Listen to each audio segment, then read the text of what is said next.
And now we're going to hear from our district attorney, Mr. Ben David. Mr. David.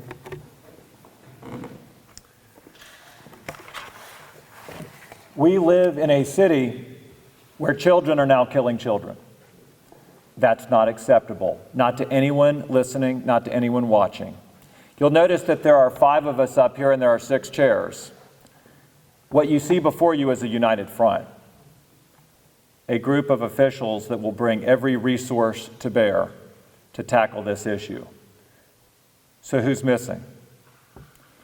The community is the one that we want in that last chair. And while we have many special guests here today, I'm so pleased to see dozens and dozens of you behind these cameras, because we represent we the people, and that's what it's going to take in order to really turn the tide of what we're seeing here in the Port City. I actually wanted to start today by reading a quote from the man who this building is named for. This is what Dr. Martin Luther King said, and I want, as you listen to this, to think about the violence we're seeing on the street, because what I see and have seen in 17 years as a prosecutor here in Wilmington is this cycle of violence where today's victim is tomorrow's defendant, where people don't report the crimes that occur against them. They take justice into their own hands instead of reporting it to law enforcement or bringing it into the courthouse. And we see more and more violence out on the street where innocent children get caught in the crossfire. Hear now the words of Dr. Reverend Martin Luther King. The ultimate weakness of violence, it is a descending spiral, begetting the very thing it seeks to destroy. Instead of diminishing evil, it multiplies it. Through violence, you may murder the liar, but you cannot murder the lie nor establish the truth. Through violence, you may murder the hater, but you do not murder hate. In fact, violence merely increases hate. So it goes. Returning violence for violence multiplies violence, adding deeper darkness to a night already devoid of stars. Darkness cannot drive out darkness. Only light can do that. Hate cannot drive out hate. Only love can do that. Dr. King also said, our lives begin to end the day we become silent about things that matter. And we tell defendants that they have a right to remain silent. The people in this community don't. And when we think about seeking the truth, which is the highest aim of law enforcement and those of us who take an oath to uphold the Constitution in a court, I want to remind you that verdict means to speak the truth. What do we need in order to have verdicts? We need witnesses.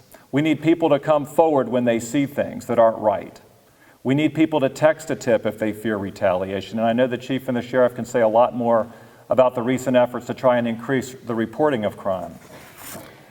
I want to be very specific on some of the things that we're rolling out today that this community has not seen. But before I do that, this is not a new conversation that I've had with this community or any of the other officials that are here today. And I want to remind you of where we've come, because we are a great community. But to be truly great, we need to redouble our efforts right now and remind ourselves that these are not black or white children dying in the streets of Wilmington. They're God's children. This is not a political issue. It's a moral issue. This is not just about life and liberty. It's also about the pursuit of happiness. It really is about schools. It really is about jobs. It really is about all of us caring about every one of our children. And so what have we done over this last decade? I've been district attorney and working in team-like fashion to really try and end youth violence and engage the community. I want to first say something about crime prevention, and then I want to talk for a second about crime suppression. Crime prevention, I say, has 5 parts, what I call the 5 arms of the starfish.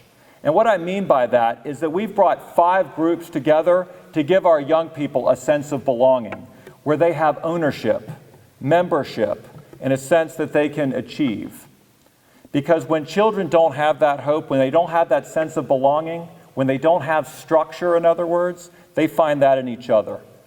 And the hope, the structure that so many of us grow up with, the family, for many of these children, they don't have a strong group around them, so they find it in peers. And that's why we're seeing more and more gang violence. We as the village elders, the adults, need to give these young people a sense of belonging. And so what are those 5 arms of the starfish, the 5 things that we as a community do to put our hands around these children and say, you belong? Those 5 things in no particular order that are part of this community that I hope you've seen we've been very intentional about trying to engage are the schools, the business community, the nonprofits, the faith-based community, and the government. And if you think about it, those are the members of the Blue Ribbon Commission on the Prevention of Youth Violence that we've been working on for several years. And you've seen some great work in the schools. You've just heard Chairman Dawson talking about the school-to-prison pipeline and how we're trying to end that together by law enforcement working with principals and administrators and teachers. You've seen the business community really step up in a number of ways. You know, when I went and met with President Obama back in October, one of the big reasons I was invited to do that was because of what's happening here with our business community with Hometown Hires, now merged with Phoenix, to really create jobs. Did you know 19 people last month got into jobs through that agency? The street's always been an equal opportunity employer. I'm calling on the business community to put some of these young men and women to work who are in poverty. That's really what this is about. Number 3, the faith-based community, and we all have a role to play. You heard the words of Dr. King. Regardless of who you pray to, if you pray to anyone, this is a moral issue. You know, when the mayor, the chief, and Judge Faison and I go down to Charleston in just a couple of weeks to meet with former Mayor Joe Riley. For 40 years, he was their mayor. Their finest moment occurred after an officer-involved use of force caught on film. Their finest moment occurred after innocent people were slaughtered in a church. They didn't return violence with violence. They loved justice and mercy, and they walked humbly. And you know what? They were a model to the world. They did something that protesters in Ferguson and an indictment in Baltimore couldn't do. They brought peace. There is a role for our faith-based community, and let's keep working together on that. And then there's the nonprofits, and we've done so much good work with our nonprofits. We shouldn't lose sight of the wonderful work that they're doing. Think about a place of incarceration that's now a place of transformation like the Harrelson Center, and the great work that we're doing to really come together right now as a whole group to work with needed mental health, to work with drug treatment because we can't arrest our way out of all these situations. These are groups that need our support. You spend $1 to save 8 in incarceration. And finally, it's about government.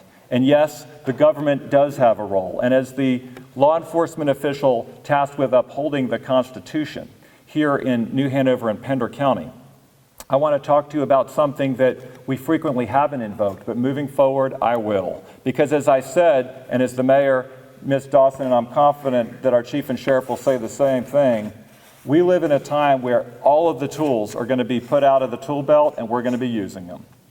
You have heard about the criminal laws being enforced now for years, but one thing that I don't usually talk about is the civil laws.